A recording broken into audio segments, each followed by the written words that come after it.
Good evening, ladies and gentlemen. Welcome to St Andrew's Church and the Upwell Gilbert Sullivan Society's presentation of Iolanthe. Now, let me put you in the picture.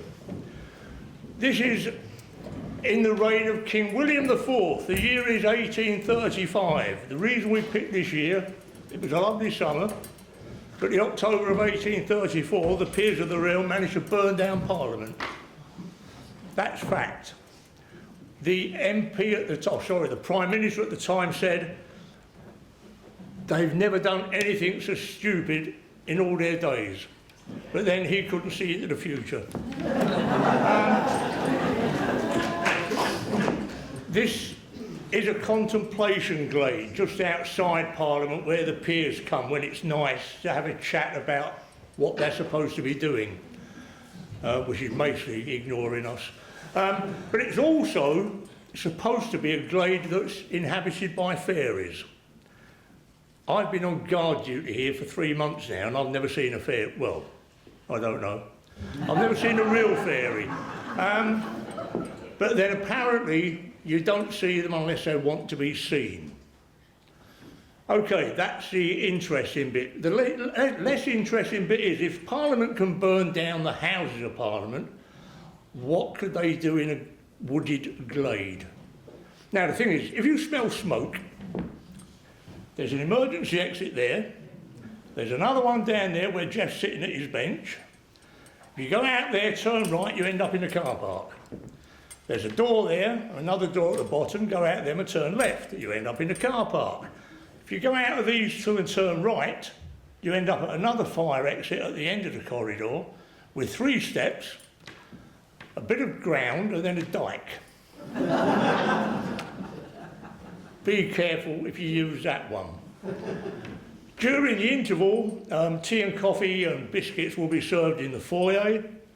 Those of you that do need to use the conveniences or have a smoke, conveniences are down there, smoke in the car park. Don't get them wrong. What else? Oh, the raffle. If you've been kind enough to buy raffle tickets, the prizes will be in the foyer with the winning tickets stuck to them. Is that about it? Yeah, that must be about it. Oh, enjoy yourselves. I better get back on duty. Bye.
ocean of an ever-ceasing motion. We reply without compunction that we haven't any notion. No, we haven't any notion, any notion.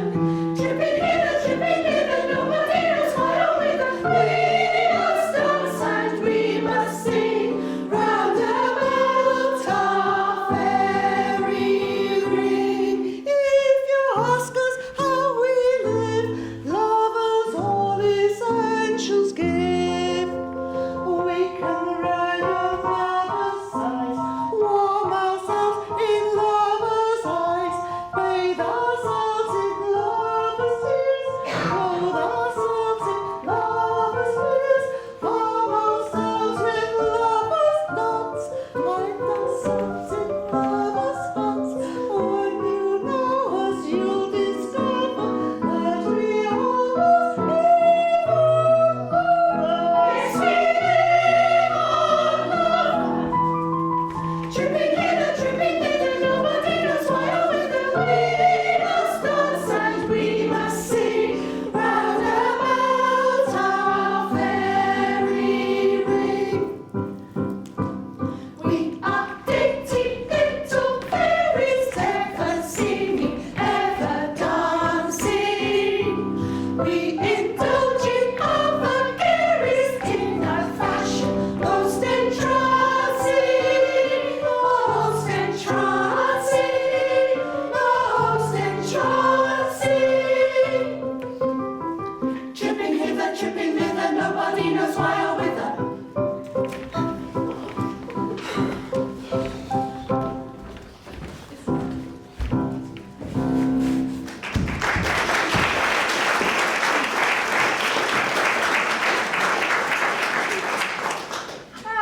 It's all very well, but since the Queen banished Iolanthe, fairy revels have not been what they were.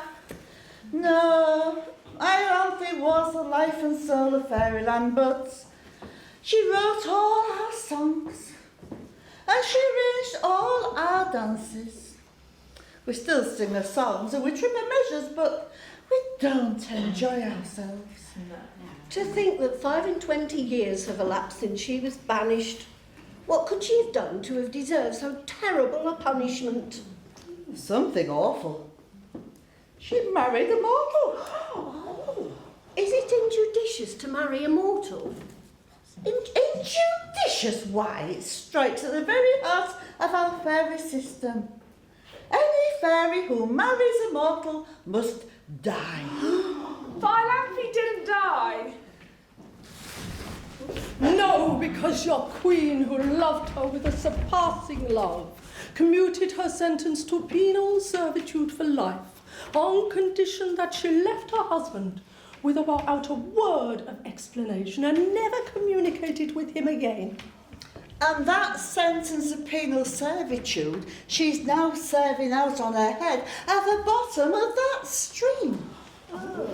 Yes, but when I banished her, I gave her all the pleasant places in the earth to dwell in. I'm sure that I never intended for her to live at the bottom of that stream.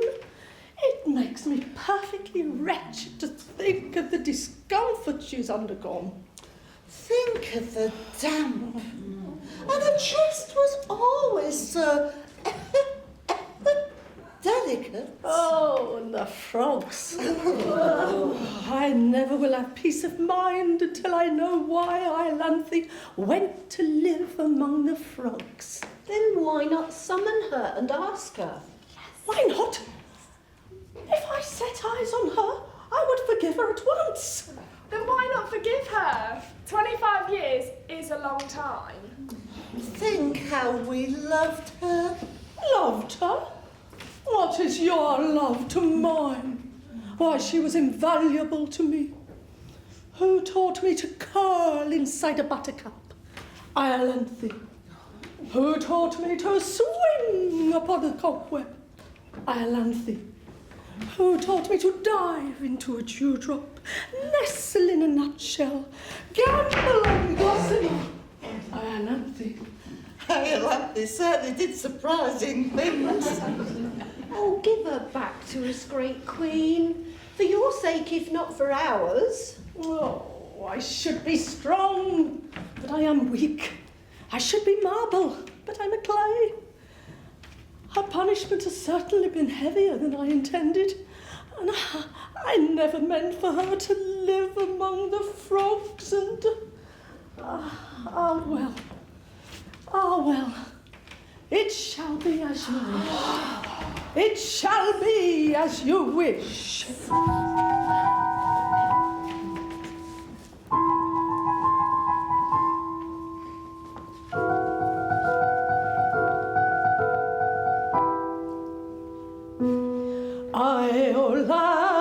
Iolanthe, from thy dark exile thou art summoned.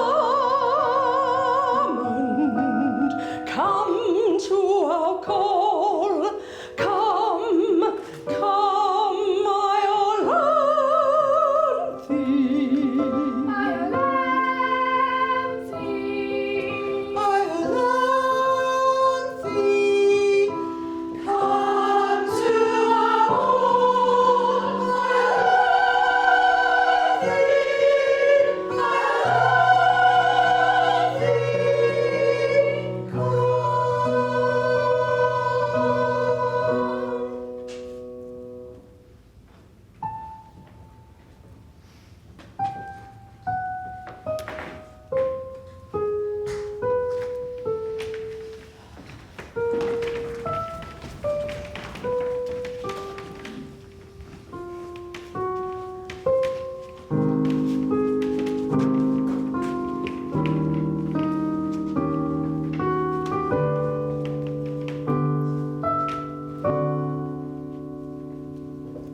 Bless my heart, I never knew you had a son. He was born soon after I left my husband, by your royal command, but he does not even know of his father's existence. How old is he? 24. 24? Why, no one to look at you would think you had a son of 24. Mind you, that's one of the advantages of being immortal.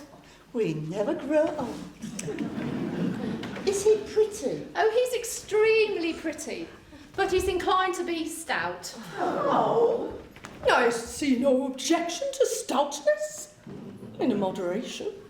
And what is he? He's an Arcadian shepherd, and he loves Phyllis, a ward in Chancery. A mere shepherd? And he?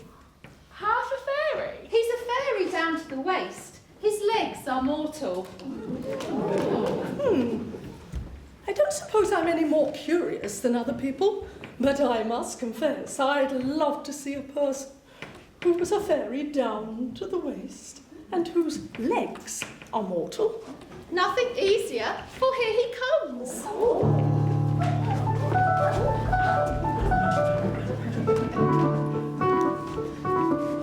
Good morrow, good mother, good mother, good morrow. By some means or other, pray banish your sorrow. For joy beyond telling, my bosom is swelling, and join in a measure expressive of pleasure. For I'm to be married today, today. Yes, I'm to be married today. Yes, he's to be married today, today. Yes, he is to be married today.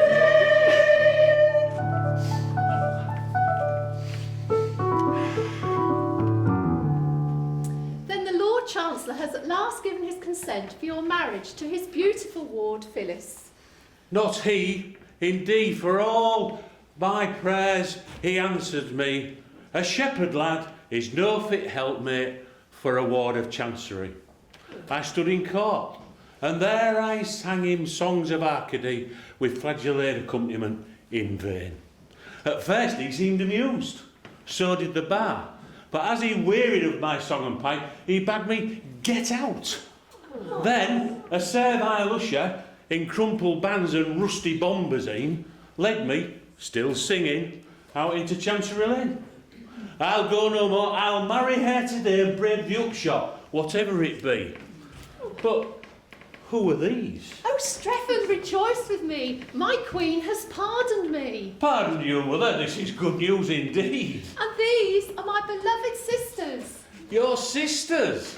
Then they are my aunts. A pleasant piece of news for your bride on her wedding day. Hush, my bride knows nothing of my fairyhood. I dare not tell her lest it frightens her. She thinks I'm mortal and prefers me so.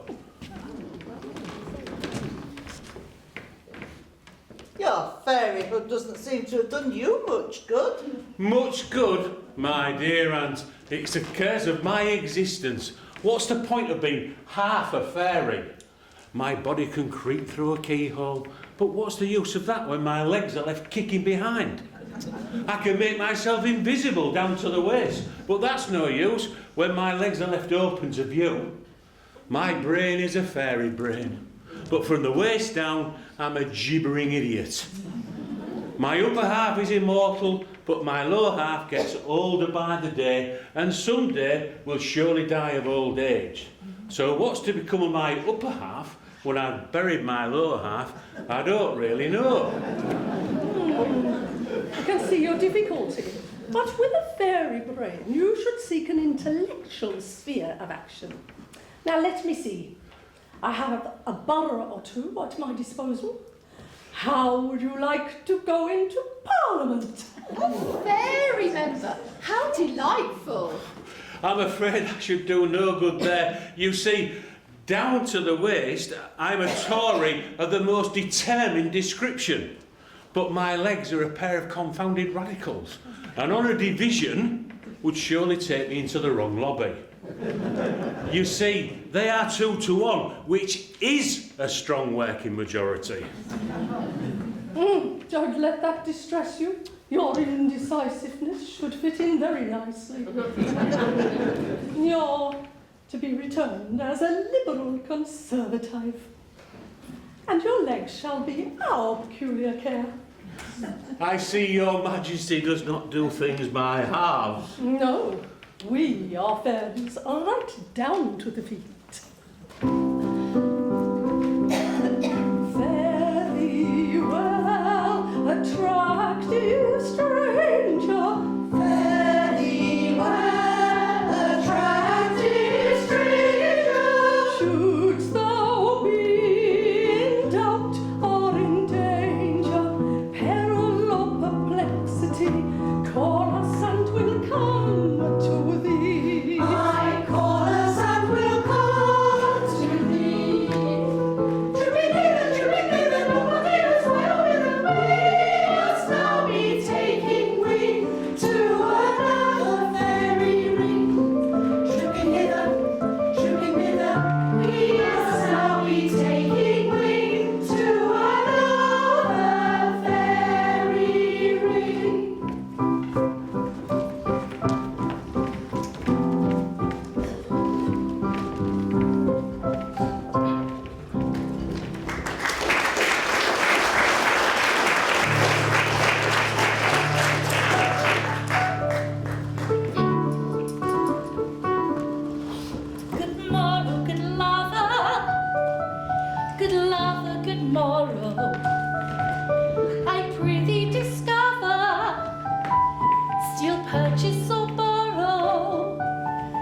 some means of concealing the care you are feeling, and join in a measure expressive of pleasure. For we're to be married today, today. Yes, we're to be married today.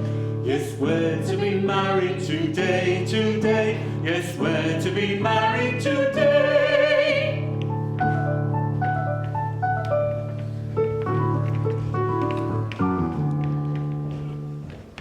My Phyllis, and today we are to be made happy forever.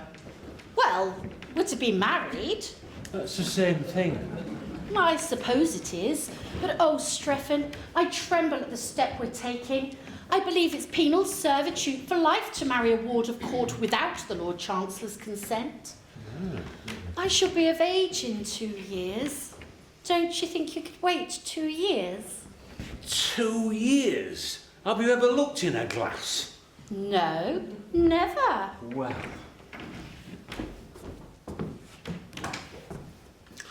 Look at that. And tell me if you think it's rational to expect me to wait 2 years. No, you're quite right. It's asking too much. One must be reasonable. Besides, who knows what will happen in 2 years? Why, you might fall in love with the Lord Chancellor himself by that time. Well, he's a clean old gentleman. As it is, half the House of Lords are sighing at your feet. The House of Lords is certainly extremely attentive. Attentive? I should think they were. Why did 25 Liberal peers come down and shoot over your grass plot last autumn? I don't think it was for the sparrows. And why did 25 Conservative peers come and fish your pond? Wasn't for the goldfish. No, delays are dangerous. If we are to marry, the sooner the better.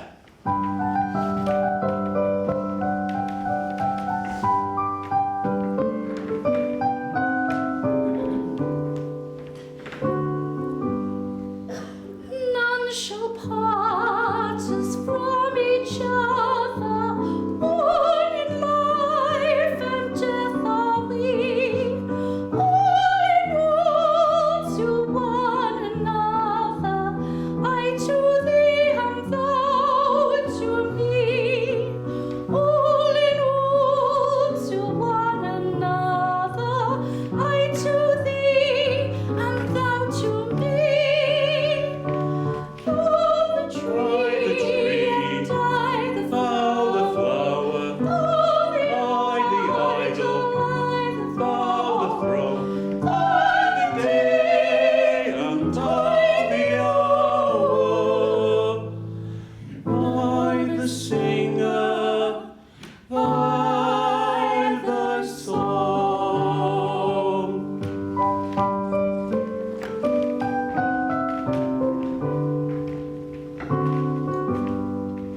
All in all, since that fond meeting, when in joy I want to find my heart within thee beating, my the love that heart enshrined, my the heart within thee beating, my the love that heart enshrined. the stream, and I the willow. Oh, the sculptor, I the clay.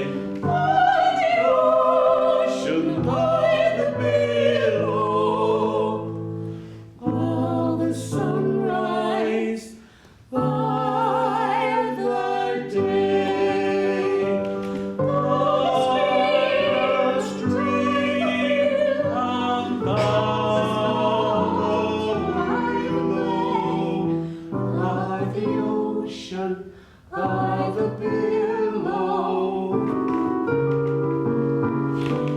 By the sunrise, by the day.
true embodiment of everything that's excellent. It has no kind of fault or flaw, and I, my lords, embody the law. The constitutional guardian I, a pretty young wards in Chancery, all very agreeable girls, and none are over the age of 21. A pleasant occupation for a rather susceptible Chancellor. A pleasant occupation for a rather susceptible Chancellor.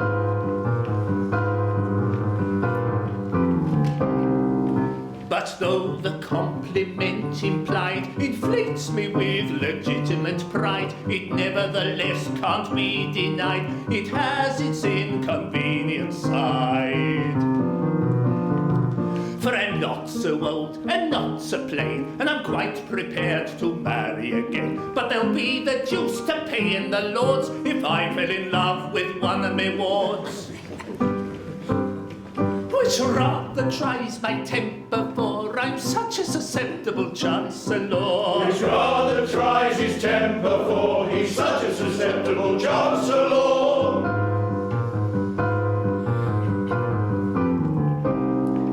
And everyone who'd marry a ward must come to me for my accord. And in my court I sit all day, giving agreeable girls away. With one for him, and one for he, and one for you, and one for ye, and one for thou, and one for thee, but never, oh never a one for me. Which is exasperating for a highly susceptible Chancellor. Which is exasperating for a highly susceptible Chancellor.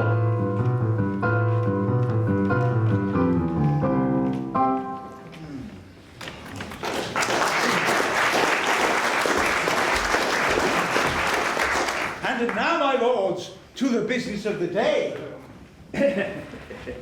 By all means.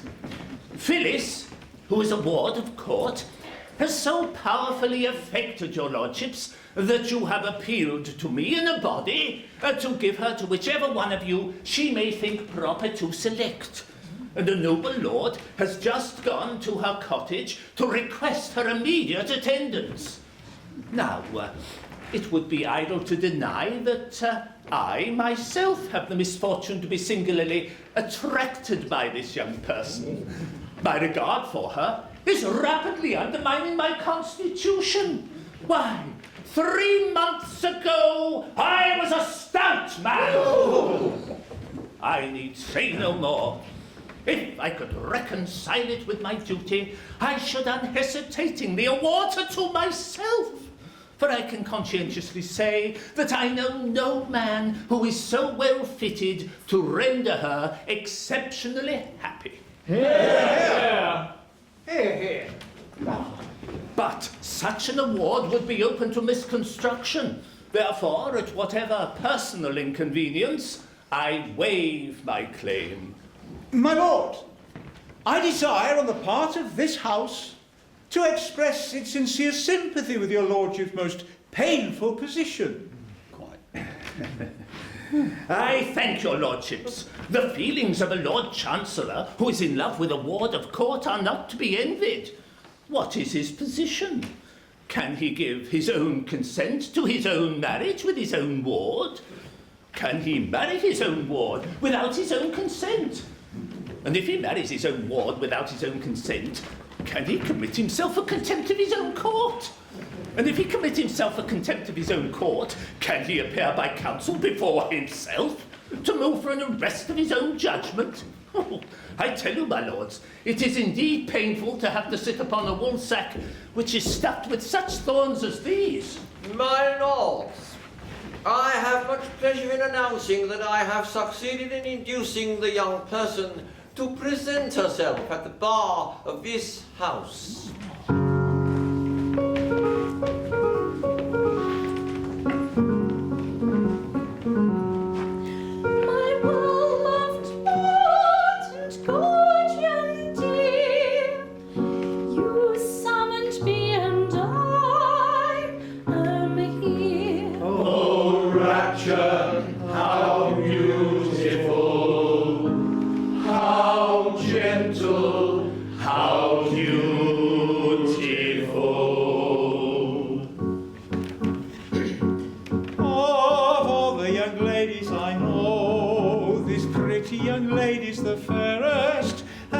Have the rosiest show. Her eyes are the richest and rarest. Her origin's lowly, it's true. But of birth and position I'd plenty. I'd grammar and spelling for 2, and blood and behaviour for 20. Her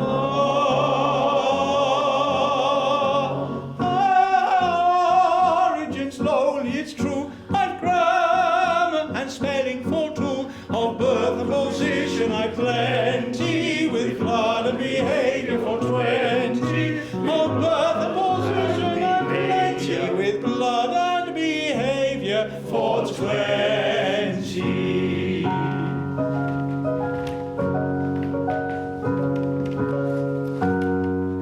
Though the views of the house have diverged on every conceivable motion, all questions of party are merged in a frenzy of love and devotion.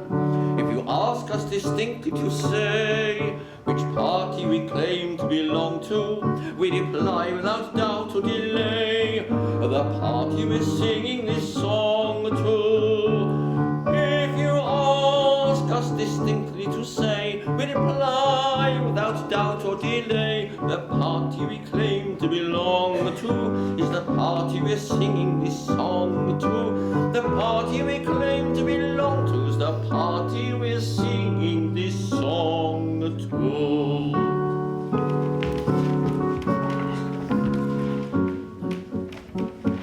I'm a very much pain to refuse, but I'll stick to my pipes and my tapers. I can spell all the words that I use, and my grammar's as good as my neighbours.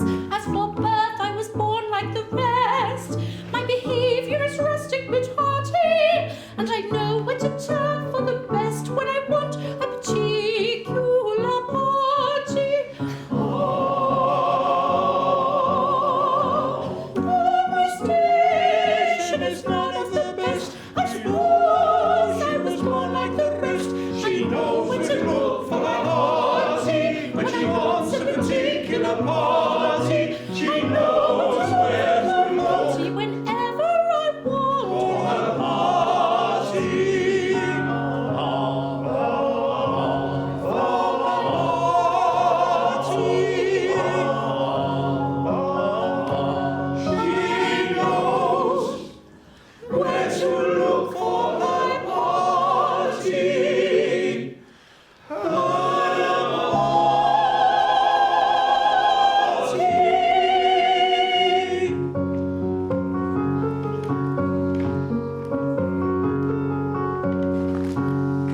examples of virtue.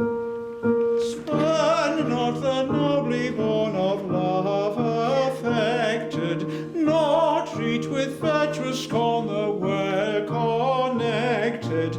High rank involves no shame, we boast an equal claim, as him of humble name to be respected. Blue blood, when virtuous love is sought, thy power is naught, though dating from the flood. Blue blood, blue blood. When virtuous love is sought, thy power is naught, though dating from the flood. Blue blood, blue blood. Spare us the bitter pain of stern denials, nor with low-born disdain augment our trials.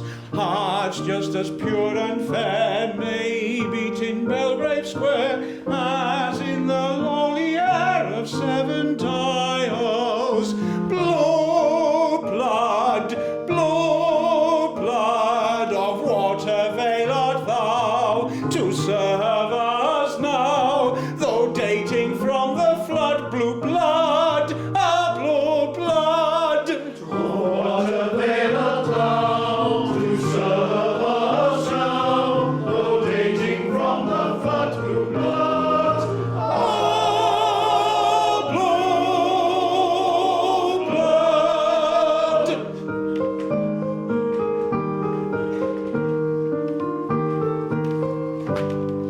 My lords, it may not be, with grief my heart is riven. You waste your time on me, for my heart is given. Yes, given. And who has dared to brave a high displeasure, and thus defy our definite commands? 'Tis I, young Strephon, mind this childish measure, whatever. Against the world, I take my darling's hand.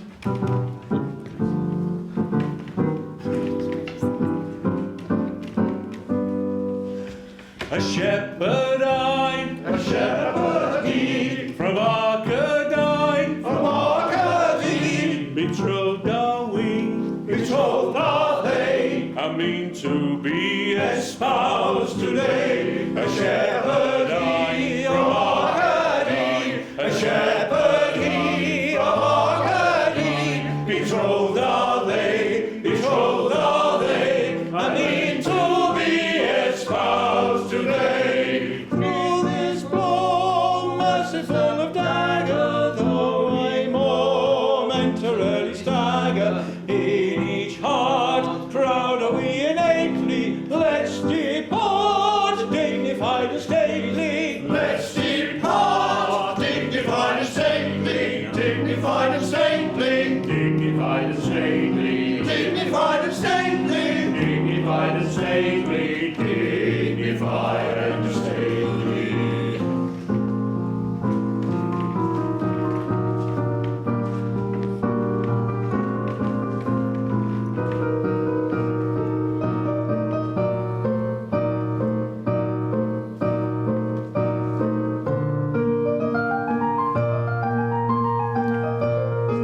Oh, our heart she's badly bruising, in another suitor choosing. Let's pretend it's most amusing. Let's pretend it's most amusing. Ha ha ha, ha ha ha, ha ha ha. Tantara, tantara, tantara, tantara, ra ra. Tantara, tantara.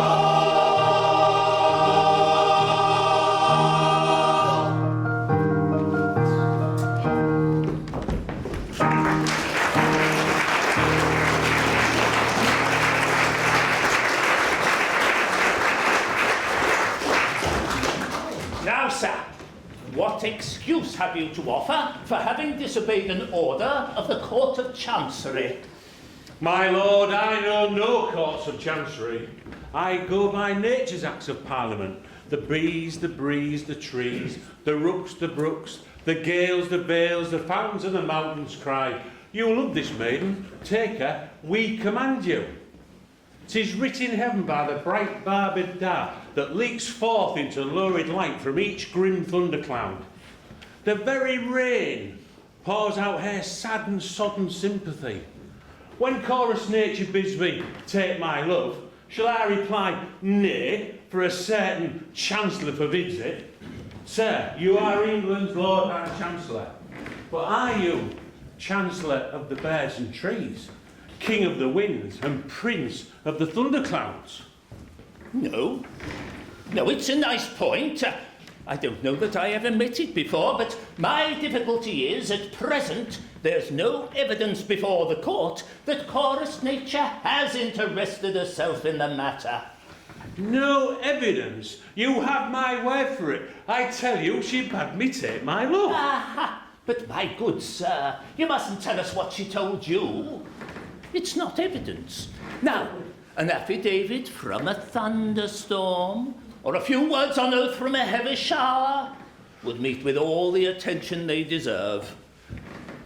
But have you the heart to apply the prosaic rules of evidence to a case that bubbles over with poetical emotion? Distinctly. I have always kept my duty strictly before my eyes. And it is to that fact that I owe my advancement to my present distinguished position.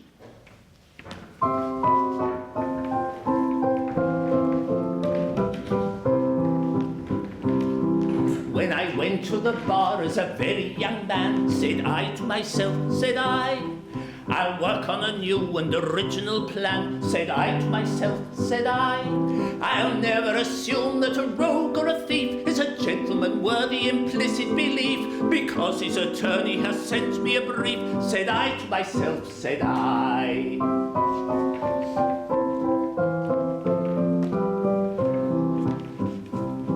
Ere I go into court, I will read my brief through, said I to myself, said I.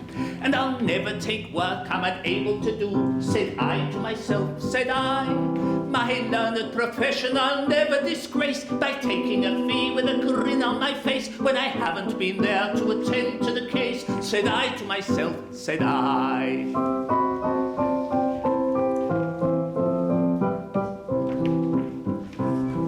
I'll never throw dust in a juryman's eye, said I to myself, said I.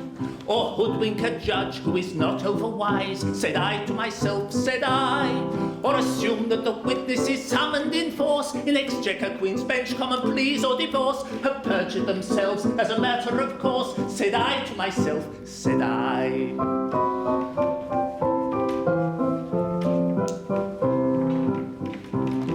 In other professions in which men engage, said I to myself, said I. The army, the navy, the church, and the stage, said I to myself, said I. Professional license, if carried too far, your chance of promotion will certainly mar, and I fancy the rule might apply to the bar, said I to myself, said I.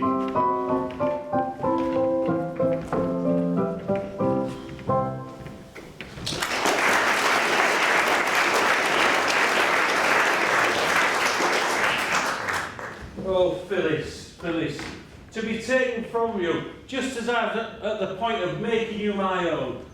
Oh, it's too much. It's too much. Oh, my son, it is. And on his wedding day. Wedding day? Oh, mother. Weep with me, for the laws interposed between us, and the Lord Chancellor has separated us forever. The Lord Chancellor? Oh, if he did but know.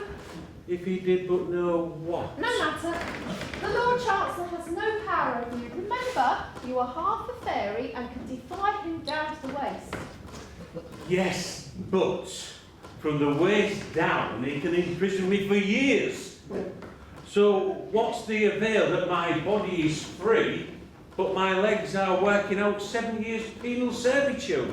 True, but take heart. Our Queen has promised you her special protection, and I shall go to her and lay your peculiar case before her. My beloved mother, how can I repay the debts I owe you?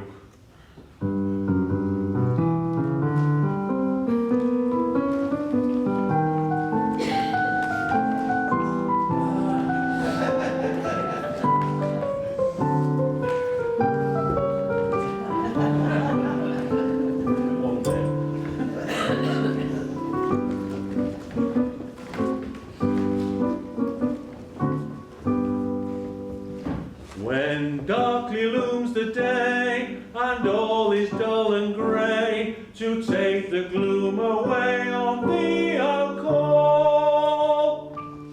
What was that? I think I heard him say that on a rainy day, to while the time away on her he'd call. We think we heard him say that on a rainy day, to while the time away on her he'd call. When tempest wreck thy bark, and all is drear and dark, if thou shalt need an ark, I'll give thee one. What was that? I heard the minstrel mark, she'd meet him after dark inside St James's Park and give him one.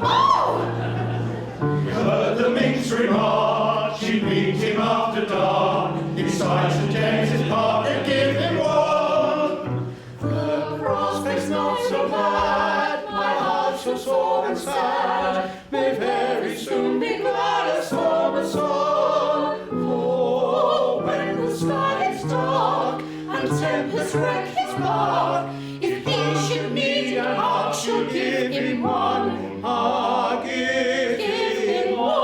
Ah, give him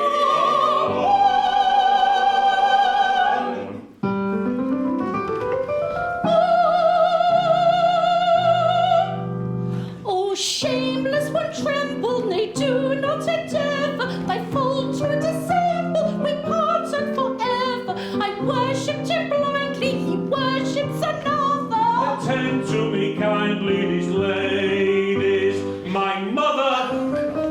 This lady's is what? This lady's my mother. This lady's his what? She says he's his mother.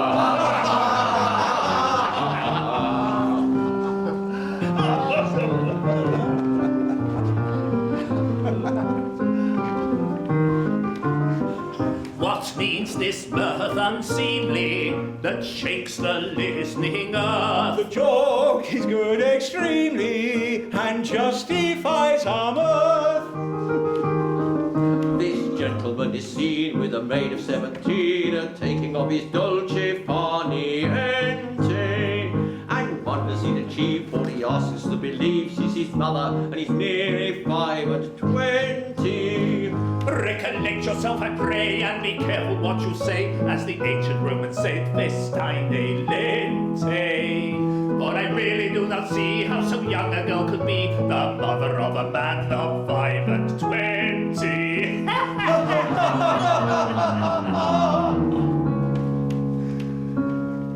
My lord, of evidence I have no dearth. She has been my mother from my birth. In babyhood, upon her lap I lay, with infant food she moistened my clay, and she withheld the succour she supplied. By hunger quelled, your Strephon might have died. Had that refreshment been denied, indeed our Strephon might have died. Had that refreshment been denied, indeed our Strephon might have died. But as she's not his mother, it appears, why weep these hot and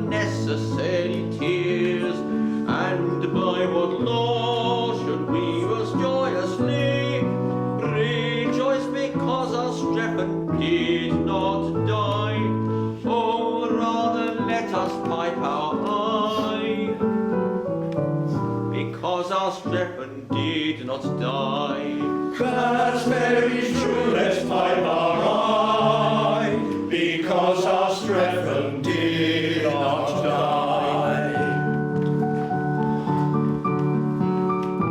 The traitorous one, forever we must part.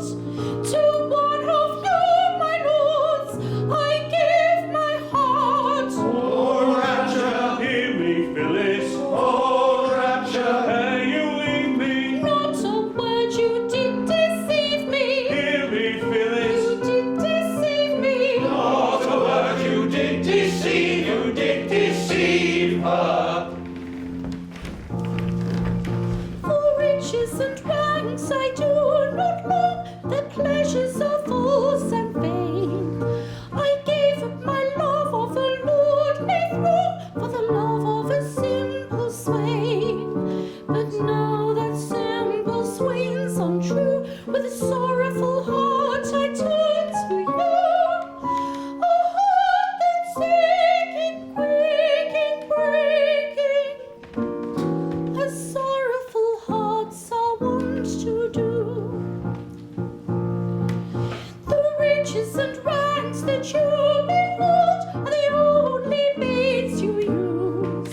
So the richest and rankiest of you all my sorrowful heart shall choose.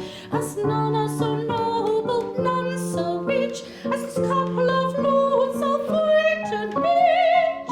In my heart that's aching, breaking, breaking, to one of you two, and I don't care which. To you I give my heart so rich. To which? I do not care. To you I yield, it is my due. To whom? I'm not aware. I'm yours for life if you'll but choose. Choose. That's your affair. I'll be a countess, shall I know? What? I do not care. Lucky little lady, Strephon's not is shady, the rank it seems is vital. Countess is the title, yes, Countess, Countess, the title, the title. But of what I'm not aware, but of what I'm not aware. Can I inactive see my fortunes fade? No, no. Ho, No, no. ho, ho. Mighty protectress, hasten to my aid.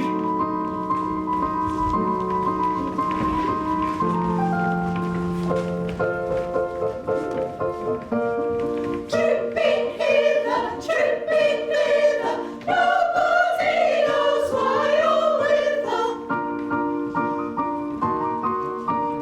Why you want us, we don't know, but you've summoned us, and so enter all the little fairies to their usual tripping measure. To oblige you, all our care is, tell us, pray, what is your pleasure?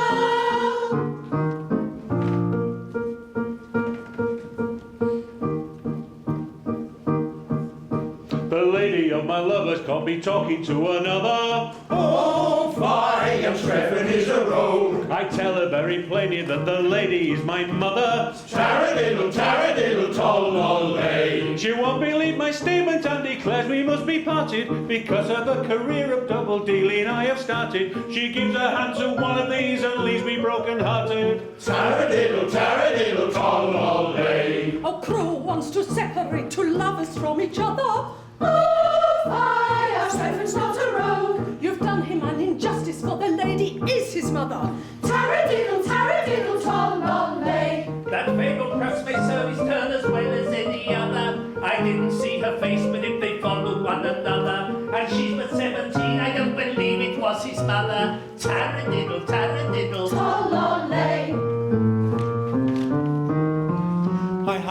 had a use for a thoroughbred excuse of a sudden, which is English for a pente. But of all I ever heard, this is much the most absurd, for she's 17 and he is 5 and 20. She is 17 and he is only 5 and 20. Oh, fire, Strephon is a rogue. Now listen, pray to me, for this paradox will be carried nobody at all contradicente. The age upon the birth of his birth was minus 8, if she's 17 and he is 5 and 20. She is 17 and he is only 5 and 20. Says she gives his mother is a not a bit of folly. Oh, fire, Strephon is a rogue. Perhaps his brain is addled and he's very melancholy. Taradiddle, toll-lolly. I wouldn't say a word that could be reckoned as injurious, but to find a mother younger than her son is very curious, and that's the kind of mother that is usually serious. Taradiddle, toll-lolly.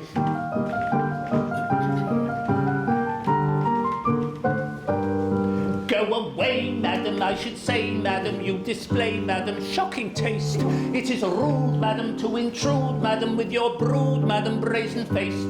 You come here, madam, interfere, madam, with a peer, madam, I am one. You're aware, madam, what you dare, madam, so take care, madam, and be gone. I should say, madam, you display, madam, shocking taste. It is rude, madam, to allude, madam, to your brood, madam, brazen-faced. We don't fear, madam, any fear, madam, no idea, madam, this is one. They will say, madam, well aware, madam, what they dare, madam, what they done. Bearded by these puny mortals, I will launch from fairy portals all the most tremendous thunders in my armory of wonders.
Oh, Chancellor unwary, it's highly necessary your tongue to teach, respectful speech, your attitude to vary, your bard and age so airy, your manner arbitrary, is out of place when face to face with an influential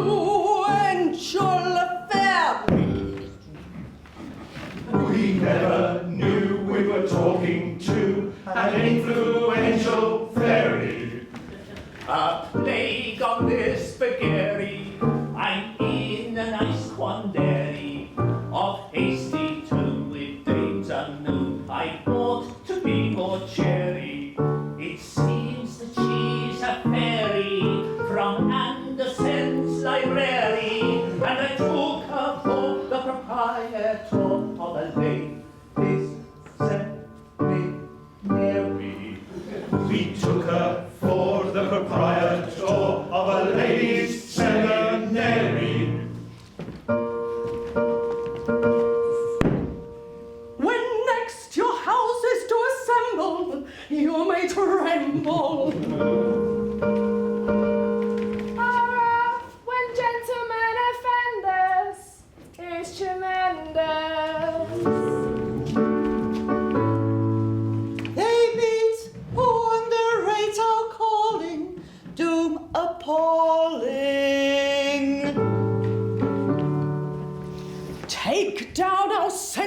as we speak it, and he shall wreak it.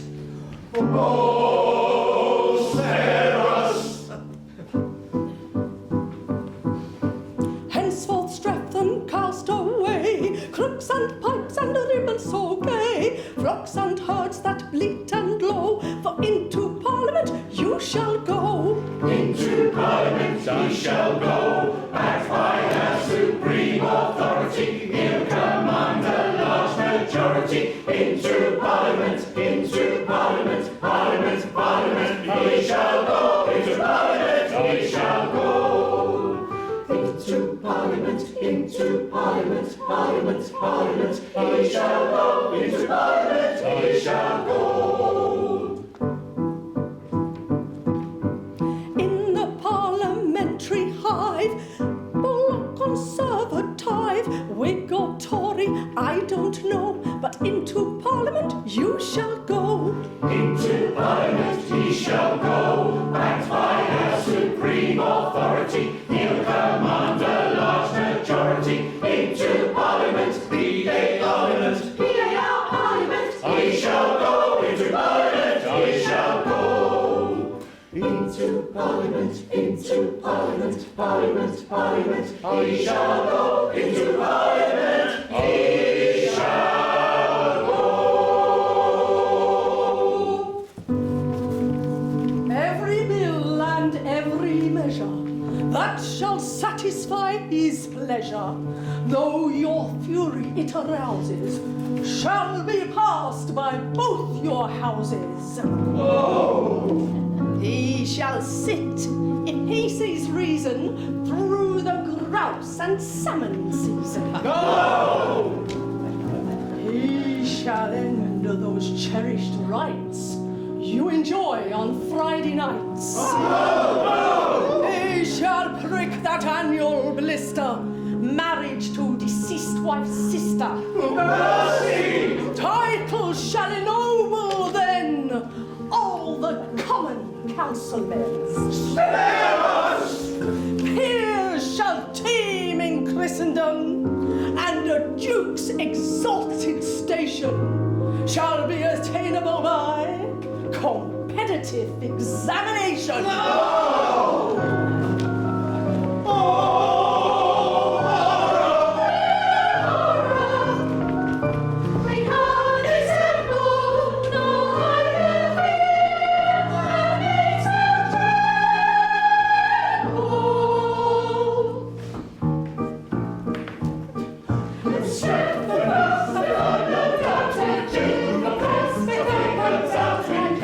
Say what evils may result in consequence. As it is venture to pursue or die, speculation to oppose his views or boldly choose to offer his offence. To plunge them into grief and shame is high forbearance they must pay. If they escape in any shape, a very painful wrench. Your vows to dauntless legal blue, a dire revenge will fall on you if you besiege our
was defied.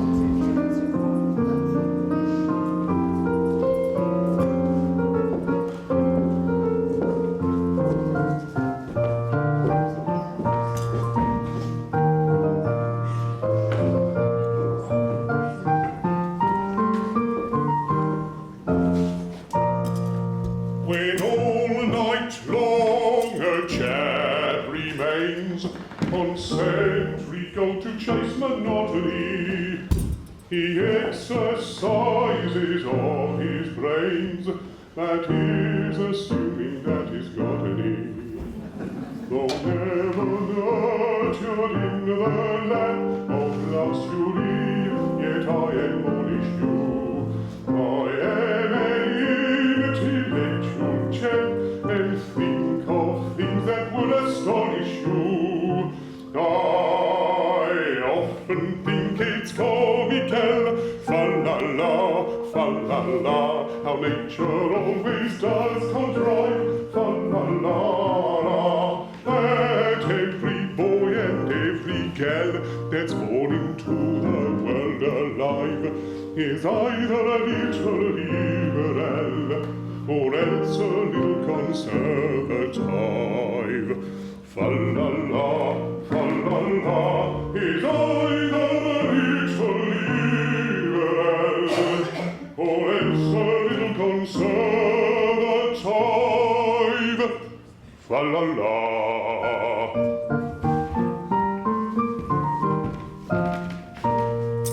When in that house MPs divide, if they've a brain and cerebellum too, they've got to leave that brain outside and vote just as their leaders tell them to. But then the prospect of a lot of dull MPs in close proximity, all thinking for themselves, is what no man can face with equanimity.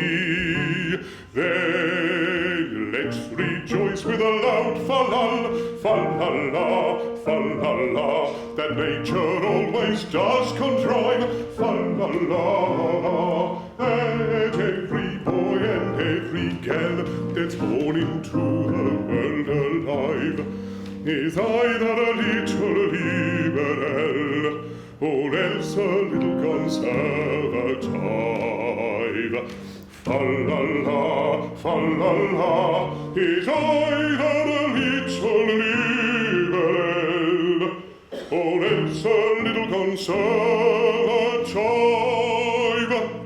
Fa-la-la.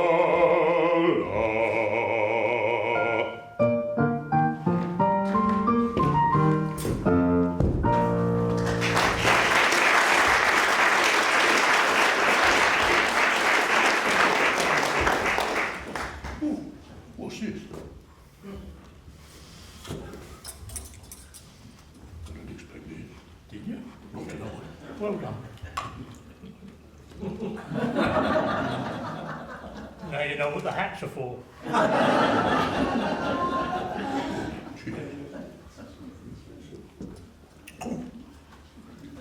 Is that communion? Only if tailors do it. We are in church. I know. Cheers. Cheers. I'll take that. Get rid of it for us, yeah. I will. Tongue.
produces its unqualified assent. Somehow nobody now refuses. Whigs and Tories dim their glories, giving an ear to all his stories, carrying every bill he may wish. Here's a pretty kettle of fish, kettle of fish, kettle of fish, kettle of fish, kettle of fish. Here's a pretty kettle of fish. Seventh a member of Parliament, carries every bill he chooses to his measures all assent. Carries every bill they wish, carries every bill they wish. Here's a pretty kettle of fish.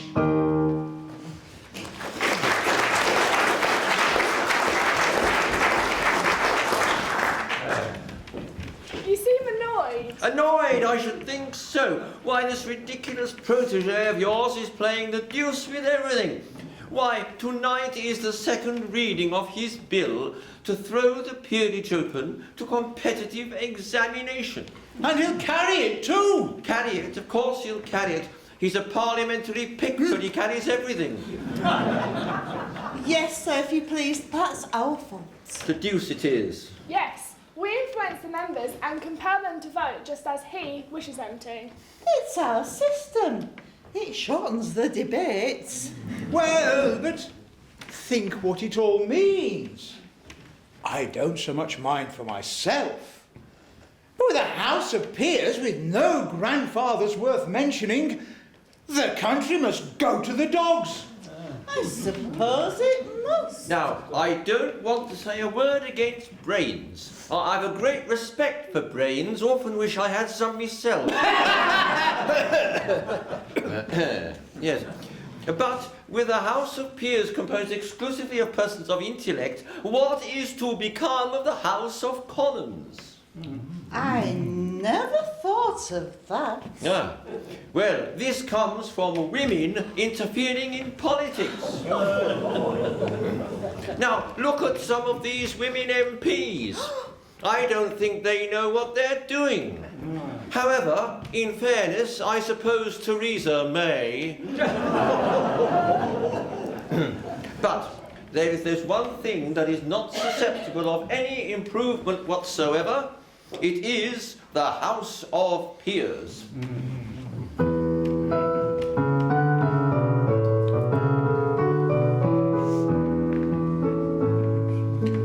When Britain nearly ruled the waves in a good Queen Bess's time, the House of Peers threw out the war to intellectual eminence or scholarship sublime. Yet Britain won her proudest days in good Queen Bess's glorious days.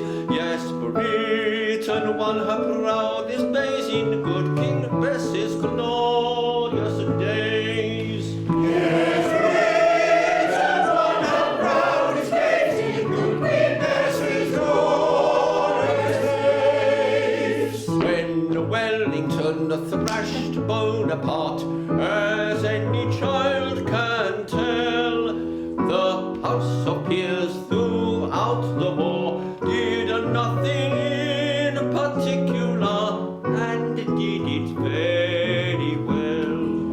Yet Britain set the world ablaze in good King George's glorious days. Yes, Britain set the world ablaze in good King George's glorious days. Yes, Britain set the world ablaze in good King George's glorious days. And while the House of Peers withholds its legislative hand, and the noble statesmen do not itch to interfere with matters which they do not understand, then bright will shine Great Britain's race as in King George's glorious days. Yes, bright will shine Great Britain's race as in King George's glorious days. Yes, bright will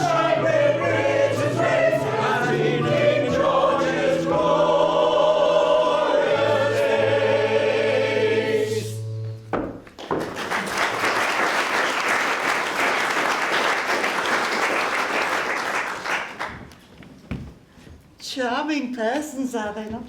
Distinctly, with self-contained dignity combined with airy condescension, gives me a British representative peer.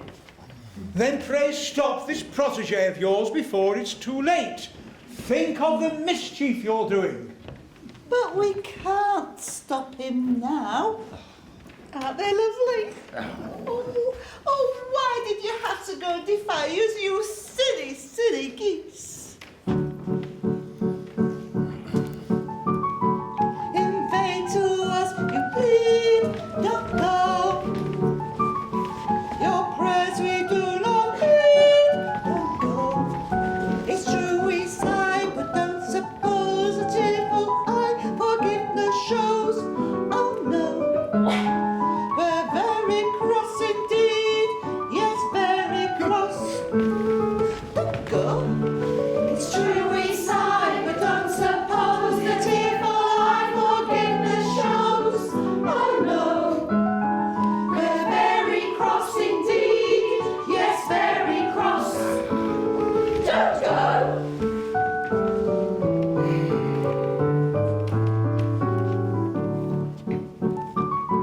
Your disrespectful sneers, don't go. Call forth indignities, don't go. You break our laws, you are a foe. We cry because we hate you so. You know, you very wicked peers, you wicked peers. Don't go. It's break our laws, you are a foe. We cry because we hate you so. You know, you very wicked peers, you wicked peers. Don't go. Ah, disrespectful sneers, ha ha, call for the indignant cheers, ha ha. If that's the case, my dears, Don't go. we'll go.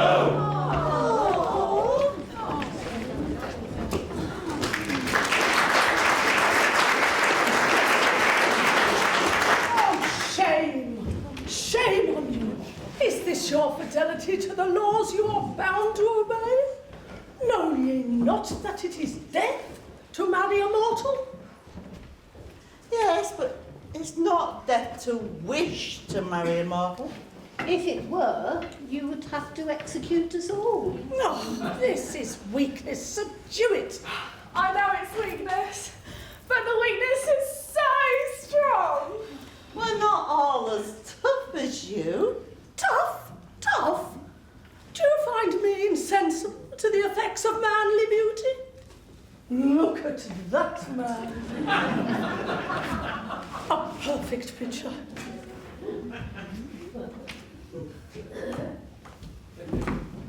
Well, Who are you, sir? Private Willis, B Company, 1st Grenadier Guardsman. You're a very fine fellow, sir. I am generally admired. I can quite understand it. Now, here is a man whose physical attributes are simply godlike. That man has a most extraordinary effect upon me. If I was to give in to a natural impulse, I should fall down and worship that man. But I mortify the inclination, I wrestle with it, and it lies beneath my feet. That is how I treat my regard for that man. Ugh.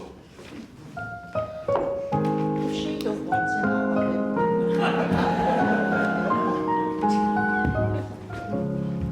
Oh, foolish faith, think you because his bravery my bosom thaws, I disobey our fairy laws, because I fly in realms above, in tendency to fall in love, resemble I the amorous dove, resemble I the amorous dove. Oh, amorous dove, type of Ovidiousness, oh, this heart of mine is soft as thine, although I dare not say so.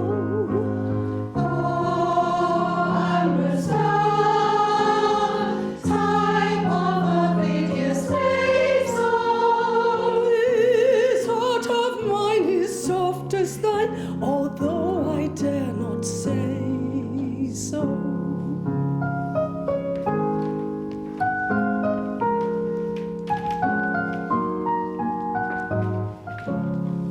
On fire that glows with heat intense, I turn the hose of common sense, and out it goes at small expense.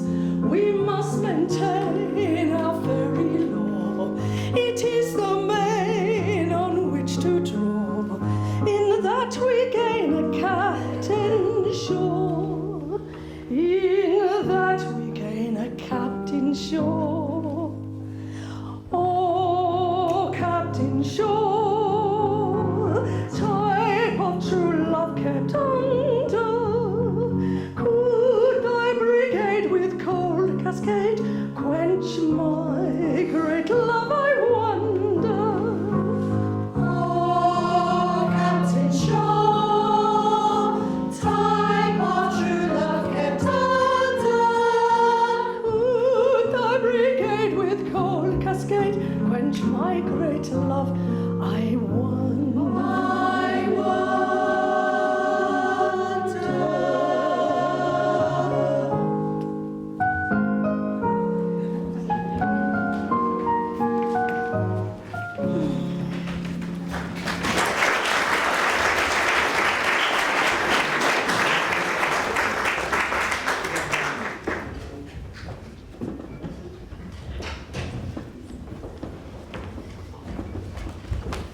I can't think why I'm not in better spirits. I'm engaged to 2 noblemen at once. That ought to be enough to make any girl happy. But I'm miserable. I don't suppose it's 'cause I care for Strephon, for I hate him. No girl could care for a man who goes around with a mother considerably younger than himself. Phyllis, my darling. Phyllis, my own. Don't! How dare you? Oh, but perhaps you are the 2 noblemen that I'm engaged to. I am one of them. And I am the other. Well then, my darling, my own. Well, have you decided which it's to be? Not exactly. It's a difficult position.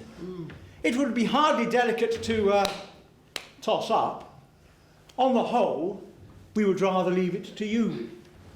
How can it possibly concern me? You are both noble, you are both rich, and you are both plain. Well, so we are. At least I am. So am I. No.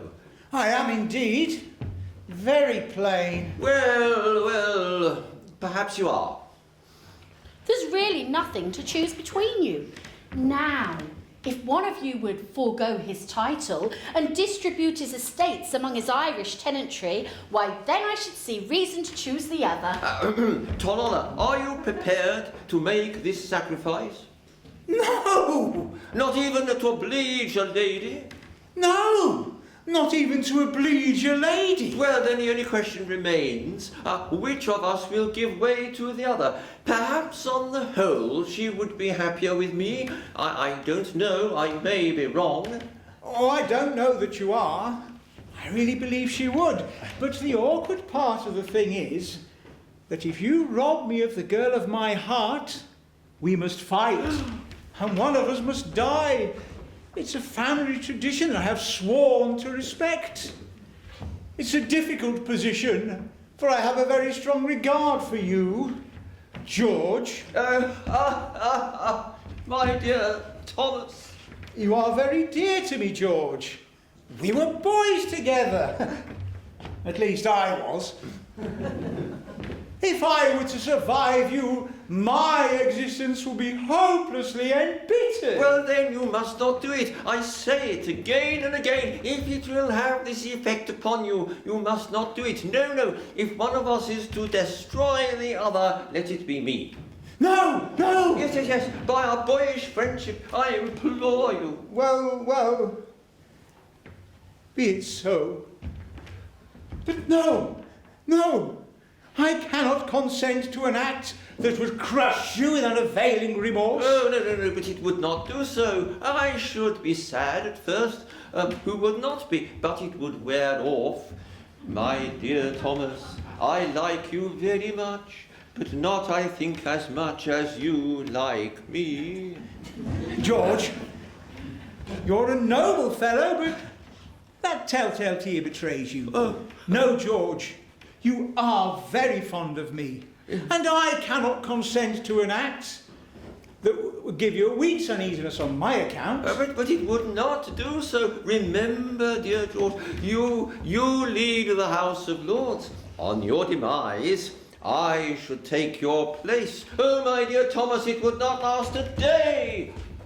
Now, I do hope you're not going to fight over me, because it's really not worthwhile. Well, I don't believe it is. No, nor I. Nor I. The sacred ties of friendship are paramount. For perhaps I may incur your blame. The things are few I would not do in friendship's name. And I may say I think the same. Not even love should rank above true friendship's name. Then free me, pray be mine the blame. Forget your praise and go your ways in friendship's name. In friendship's name. Lord, many a man in friendship's name has yielded fortune, rank, and fame, but no one else in the world so wide has yielded up the prize pride, except all friendship, all the same. This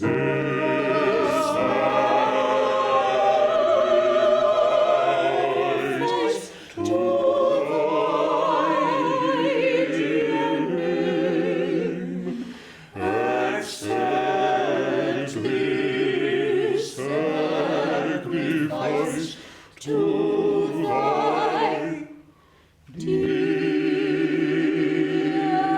name.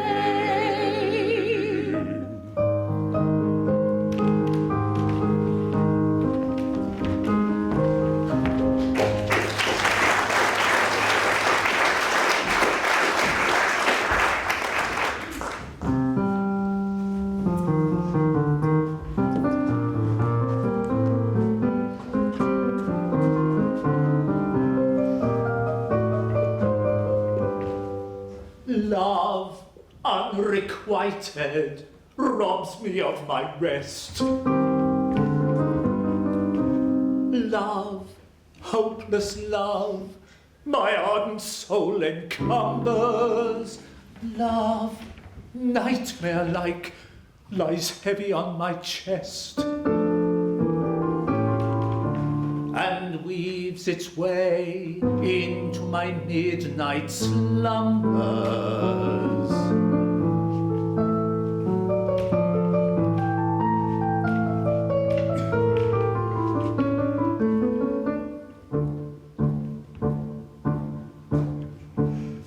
When your you're lying awake with a dismal headache and repose is debarred by anxiety, I conceive you may use any language you choose to indulge in without impropriety.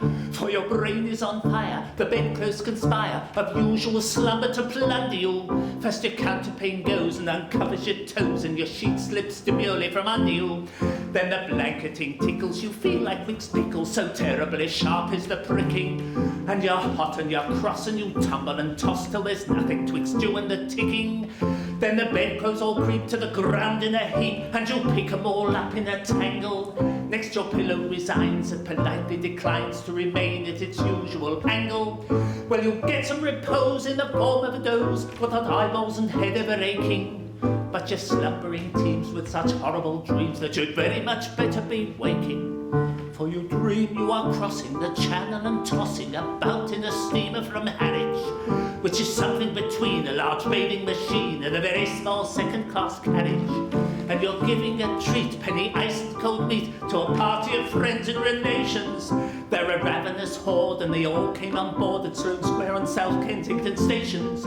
And bound on that journey you find your attorney, who started that morning from Devon. He's a bit undersized, and you don't feel surprised when he tells you he's only 11. Well, you're driving like mad with this singular lad. By the ship's now a four-wheeler, and you're playing round games, and he calls you bad names when you tell him that ties pay the dealer.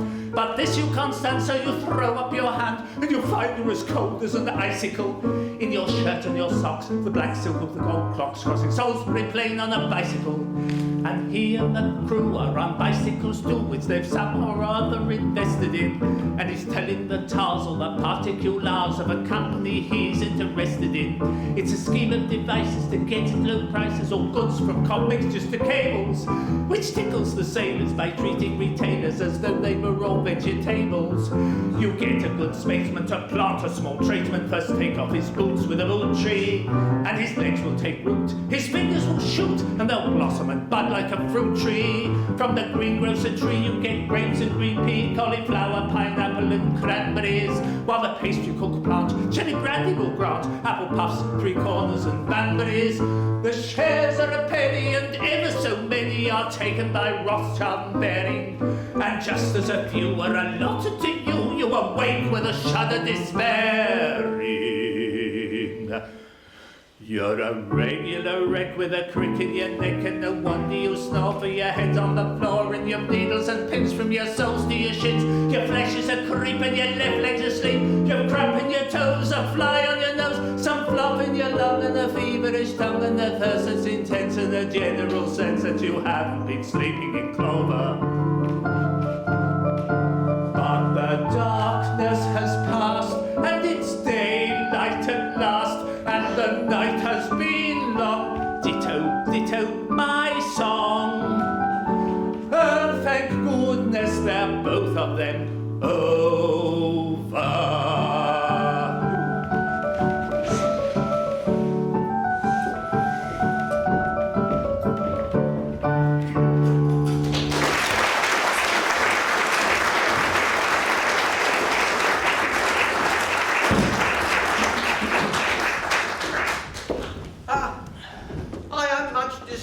To see your lordship in this condition. Ah, my lords, it is seldom that a Lord Chancellor has reason to envy the position of another, but I am free to confess I would rather be 2 earls engaged to Phyllis than any other half-dozen noblemen upon the face of the globe. Yes. It's an enviable position when you're the only one. Oh yes, no doubt, most enviable. At the same time, seeing your lordship thus, we naturally say to ourselves, well, this is very sad. Now, his lordship is constitutionally as blithe as a bird. He trills upon the bench like a thing of song and gladness. His series of judgments in F sharp minor, given andante in 6/8 time, are among the most remarkable effects ever to be achieved in the Court of Chancery. Why, he is perhaps the only living example of a judge whose decrees have obtained the singular honour of a double encore. How could we bring ourselves to deprive the Court of Chancery of one of its most attractive features? I feel the force of your remarks, but I am here in two capacities. And they clash, my lords, they clash. I deeply grieve to say that in declining to entertain my last application to myself, I presumed to address myself in terms which render it impossible for me ever to apply to myself again. It was a most painful scene, my lords, most painful. This is what it is to have two capacities. Let us be thankful that we are persons of no capacity whatever. Come, come, you are a just and kindly old gentleman. You need have no hesitation in approaching yourself, as long as you do so respectfully and with a proper show of deference. Do you really think so? I do. Well then, I will nerve myself to another effort. And if that fails, I resign myself to my fate.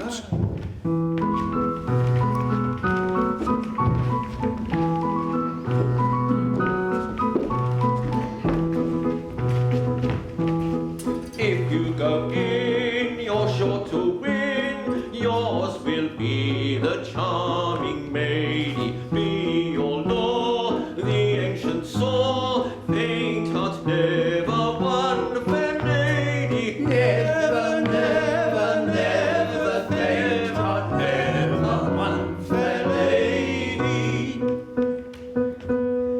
Every journey has an end, when at the worst affairs will end. Lock the door when day is nigh, hustle your horse and don't say die.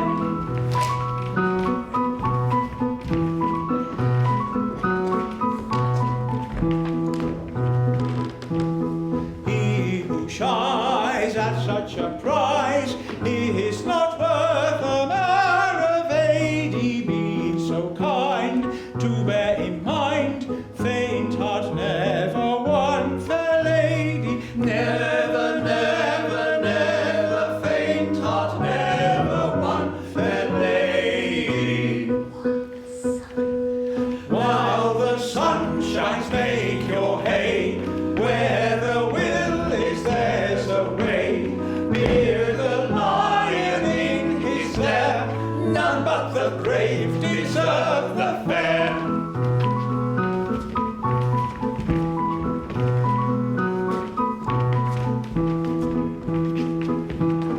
I'll take heart and make a start, though I fear the prospect shady. Much I'd spend to gain my end. Faint heart never won fair lady. Never, never, never. Faint heart never won fair lady. Nothing venture, nothing win. Blood is thick, but water's thin. In for a penny, in for a pound. It's love that makes the world go round. Nothing venture, nothing win. Blood is thick, but water's thin. In for a penny, in for a pound. It's love that makes the world go round.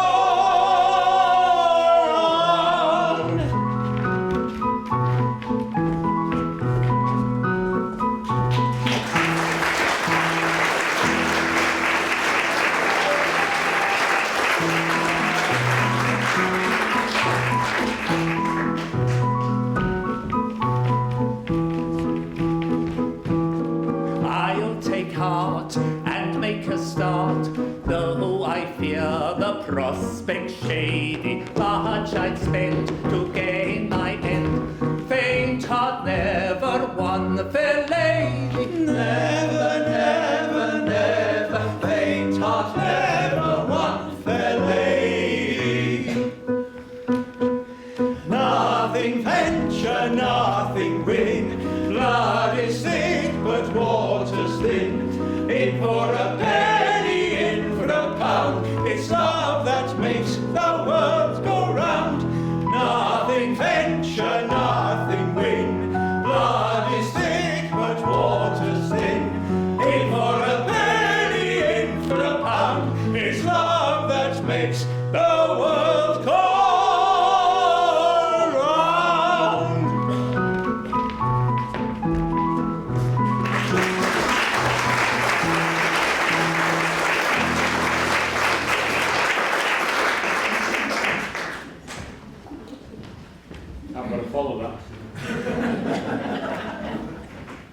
suppose one should enjoy oneself in Parliament. When one leaves both parties, as I do. But I'm miserable, poor, broken-hearted fool that I am. Oh, Phyllis, Phyllis. Yes? Phyllis, or should I say, my lady. I have not yet been informed as to what title your ladyship is pleased to select. I haven't quite decided yet. You see, I have no mother to advise me. No, I have. Yes, a very young mother. Not really, a couple of centuries or so. Oh, she wears well. She does. She's a fairy. I beg your pardon, she's a what? Oh, I've no longer any reason to conceal the fact she's a fairy. Well, that would explain a good many things. And then I suppose you're a fairy? I'm half a fairy. Which half? Upper half, down to the waist. There's really nothing to show for it. Don't do that. But why didn't you tell me this before? Because I thought you would take a dislike to me. But as it's all off, you might as well know the truth. I'm only half a mortal. But I'd rather have half a mortal I do love than half a dozen I don't. I think not. Go to your half dozen. Oh, it's only 2 and I hate them. Please forgive me. I don't think that I should. Besides, all sorts of difficulties can arise. You know, my grandmother looks as young as my mother, and so do all my aunts. I quite understand. Whenever I see you kiss a very young lady, I shall know she's an elderly relative. You will? Then, Phyllis, we'll be very happy. We won't wait long. No, we might change our minds. We'll get married first. And change our minds afterwards. That's the usual course.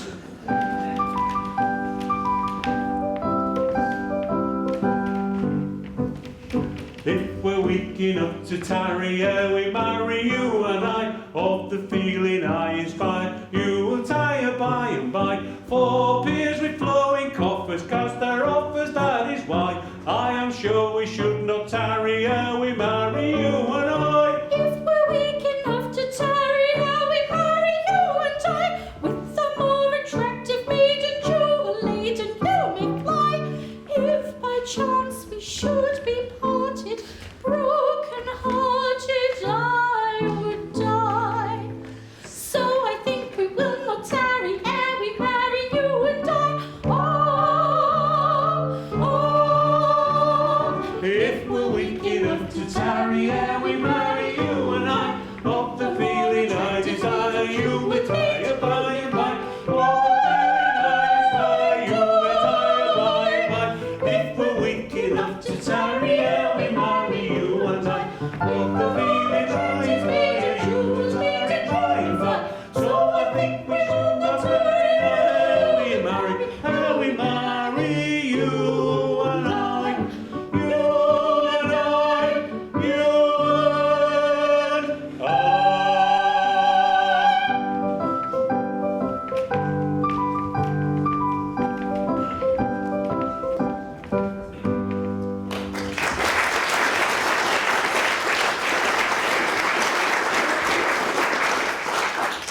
But does your mother know your... is she aware of our engagement? She is, and thus she welcomes her daughter-in-law. She kisses just like other people. But the Lord Chancellor... I forgot him. Mother, none can resist your fairy eloquence. Can you go to him and plead for us? No, impossible.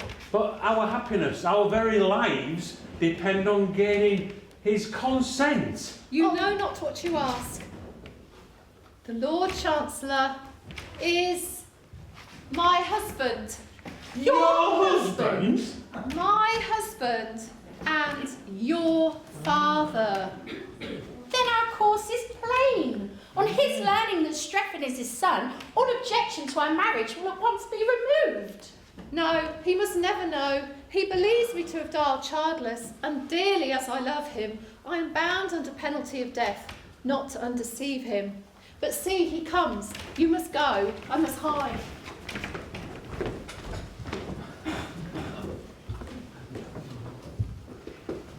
Victory! Victory! Success has crowned my efforts, and I may consider myself engaged to Phyllis. At first, I wouldn't hear of it. It was out of the question. But I took heart. I pointed out to myself that I was no stranger to myself, that in point of fact I had been personally acquainted with myself for some years. I admitted that I had watched my professional advancement with considerable interest, and I handsomely added that I yielded to no one in admiration for my private and professional virtues. This was a great point gained. I then endeavoured to work upon my feelings.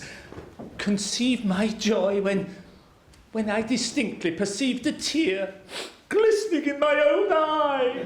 Eventually, after a severe struggle with myself, I most reluctantly, consented.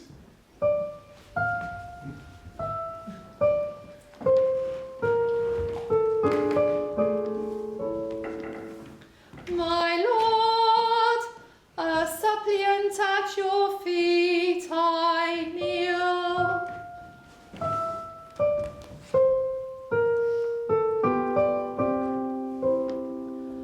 Oh, listen to a mother's fond appeal.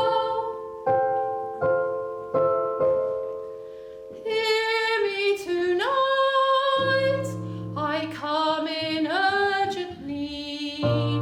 'Tis for my son.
thou livest.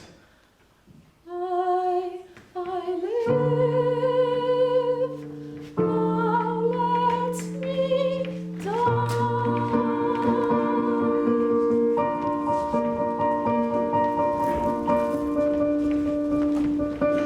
Once again thy vows are broken, thou thyself thy doom hast spoken.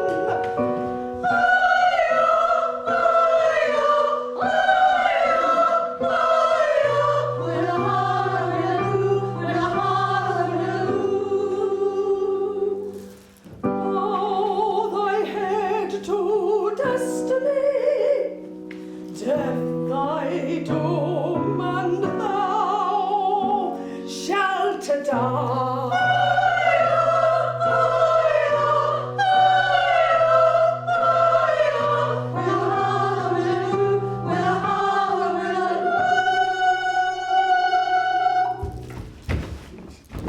Hold! For if Iolanthe must die, so must we all. For so as she has sinned, so have we. We are all fairy duchesses, marchionesses, countesses, viscountesses, and baronesses. It's our fault they couldn't help themselves. Well, it seems to me that they've helped themselves pretty freely. You have all incurred death, but I can't slaughter the whole company. And yet, the law is clear. Every fairy must die who marries a mortal. Allow me, as an old equity draftsman, to make a simple suggestion. The subtleties of the legal mind are equal to the emergency. Why, the thing is really quite simple. The insertion of a single word will do it. Look, let it stand that every fairy shall die who don't marry a mortal. And there you are, out of your difficulty at once. We like your humour. Very well. Private Willis. Yes, ma'am. To save my life, it's necessary that I marry at once. How would you like to be a fairy guardsman? Well, ma'am, I don't think much to the British soldier who wouldn't inconvenience himself to save a female in distress. You're a very brave fellow. And what a magnificent weapon. Ma'am! You're a fairy from this moment. And you, my lords, what say you? Will you join our ranks? Well, now, Tonola, now that the peerage is to be exclusively of persons of intelligence, I don't see what use we are down here, do you? None whatever. Good, then away we go to fairyland.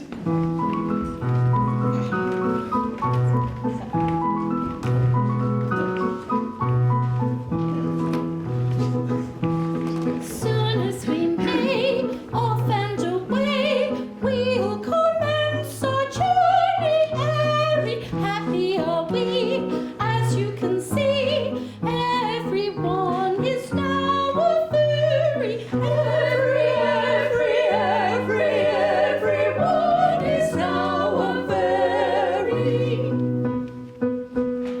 Though as a general rule we know, 2 strings go to every bow. Make up your minds, agree will bring. If there's 2 bows to every string. Though as a general rule we know, 2 strings go to every bow. Make up your minds, agree will bring. If there's 2 bows to every string.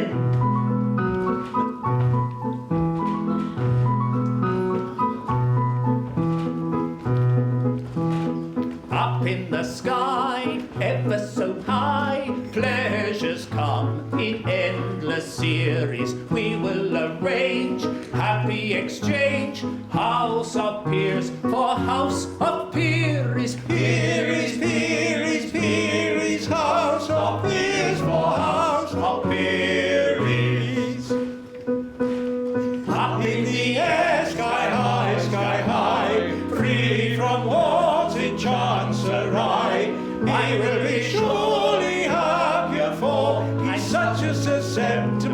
Chancellor.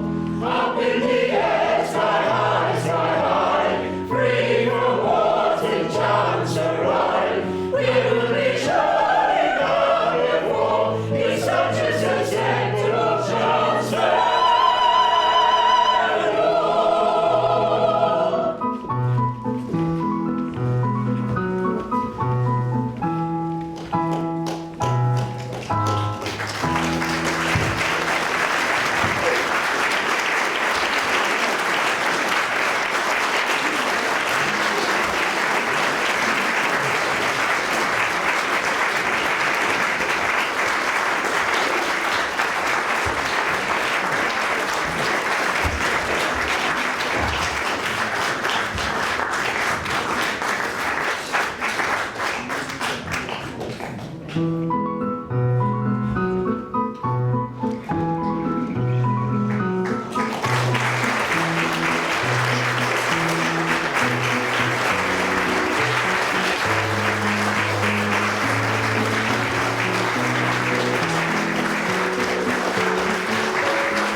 If you would just bear with us, we just have a few presentations as it's our last night. I would just like to introduce, he's been hidden all week, but he's somewhere behind the curtains, our, what do you call him, stage manager, that's it, and curtain puller, Alan. Where are you, Alan?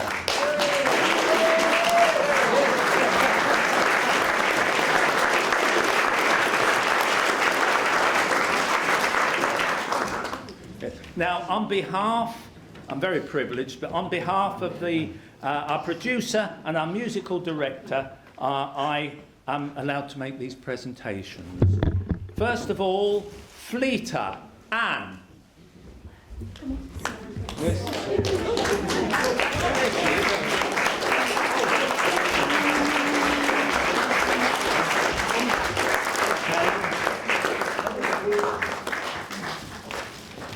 Leela, Sue.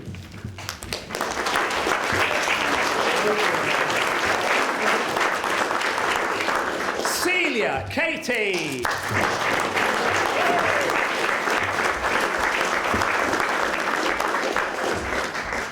The Fairy Queen, Carol.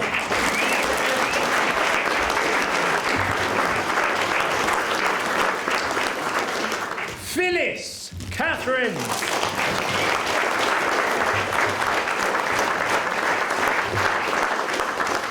Iolanthe, Liz.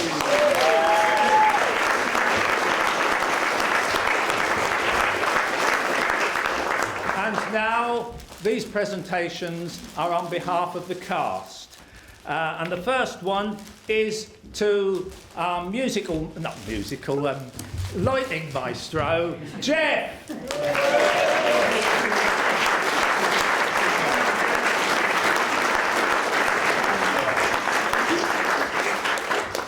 Got a long walk.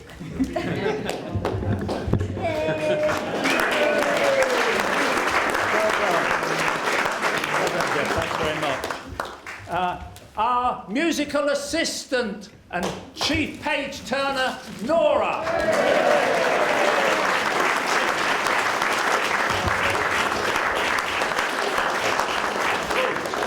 Long way down there.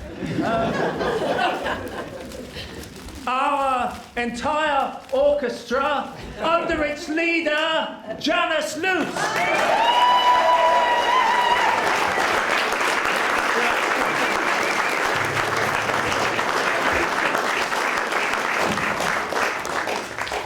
Our producer this year, John Holland. Where is he?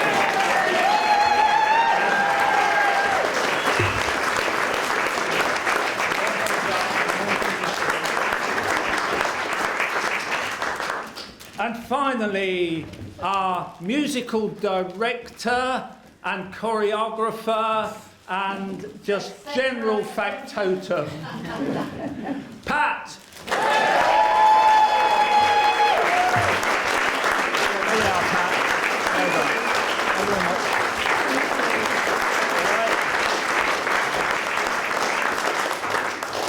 Well, thank you very much. Thank you for bearing with us while we just did that.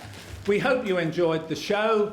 And if you did, I can't recommend it to a friend to come another night, because that's it.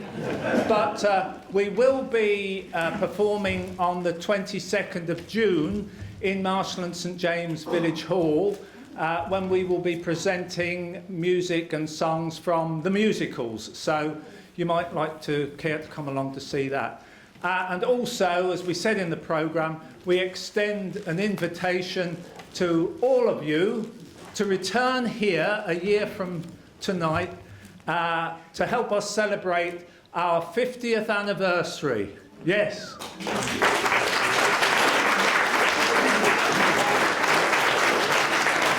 I don't know whether there's anyone here in the audience that was at the first performance, but you may... But you may remember that small baby being pushed on stage in a pram. Yes, it was me. But if you, as I said, you're all invited to return next week. You can come next week if you wish. But next year, to help us celebrate our Golden Jubilee with something a little bit special, we hope. In the meantime, thank you very much indeed. You've been a wonderful audience. Thank you.